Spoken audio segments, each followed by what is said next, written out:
Students இப்போ நம்ம day to day லைஃப்ல யூஸ் பண்ற சில கான்வர்சேஷன்ஸை பார்க்க போறோம். ஓகேவா? நேத்து நம்ம என்ன பார்த்தோம்? எப்படி இன்ட்ரோடியூஸ் பண்றது, எப்படி ஒருத்தர் நலம் விசாரிக்கிறது, ஓகேவா? இந்த மாதிரி கேஷுவலான விஷயங்களை பார்த்தோம். இப்போ அடுத்த ஸ்டெப் இன்னும் கொஞ்சம் டீட்டெயிலா ஒருத்தரை பத்தி விசாரிக்கிறது, அவங்கள பாராட்டுறது, இந்த மாதிரி விஷயங்களை பார்க்க போறோம். ஓகேவா? ஸோ ஃபர்ஸ்ட் இப்போ ஒருத்தரை பத்தி நம்ம கேட்குறோம். ஸோ அவர் எப்படி இருக்காரு அப்படின்னு கேட்குறோம். அவருக்கு உடம்பு சரியா இல்லைங்கிறத அவங்க எப்படி சொல்லுவாங்க? He is still not well. ஸ்டில்னா இப்ப வரையும், அவளுக்கு இப்ப வரையும் இன்னும் உடம்பு சரியாகலங்கிறாரு. ஓகேவா? அடுத்து நம்ம இப்போ ஒரு அச்சீவ்மெண்ட் பண்றோம் அப்படின்னா நம்ம எப்படி பாராட்டுவாங்க? Well done. அடுத்து கீப் இட் அப். வெல் டன்னா நல்லா பண்ணிருக்கீங்க, இது ஒரு நல்ல முயற்சின்னு அர்த்தம். கீப் இட் அப்னா இந்த முயற்சி இப்படியே தொடரட்டும், நீங்க இதே மாதிரி தொடர்ந்து முயற்சி பண்ணி நல்லபடியா வரணும் அப்படின்னு சொல்றது.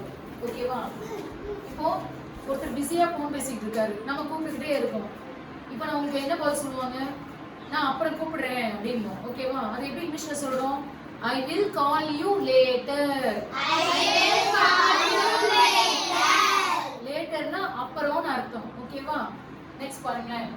I will catch you soon. இதுக்கு என்ன அர்த்தம் தெரியுமா? கேட்ச்னா என்னமா? பிடிக்கிறதுன்னு அர்த்தம். அதுதான் நான் உங்களை அப்புறம் பிடிப்பேன்னு சொல்ல கிடையாது. நான் உங்களை அப்புறம் சந்திக்கிறேன் அப்படிங்கிறது. ஓகேவா? I will meet you அப்படின்னு கூட சொல்லலாம். I will catch you soon. நான் சீக்கிரமே உங்களை சந்திக்கிறேன்னு அர்த்தம். Please give me your hand. அப்படின்னா உங்க கையை கொடுங்கன்னு அர்த்தமா? இல்ல. அப்படின்னா எனக்கு ஒரு விஷயத்துல உதவி தேவைப்படுது, அதனால நீங்க எனக்கு உதவி செய்யுங்கன்னு கேட்கிறோம். Please help me அப்படின்னு சொல்லலாம். இல்ல please give me your hand. இந்த விஷயத்துல உங்களுடைய உதவி எனக்கு தேவைப்படுது, ஒரு கை கொடுங்க, நீங்களும் ஒரு கை போடுங்க, ரெண்டு பேரும் சேர்ந்து இந்த வேலையை பண்ணலாம் அப்படின்னு கேக்குறது. Please give me your hand. ஓகேவா? I will get out of my sight.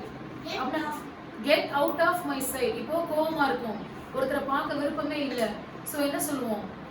என் மூஞ்சியே பிடிக்காத அப்படின்னு சொல்றோம்ல. So get out of my sight.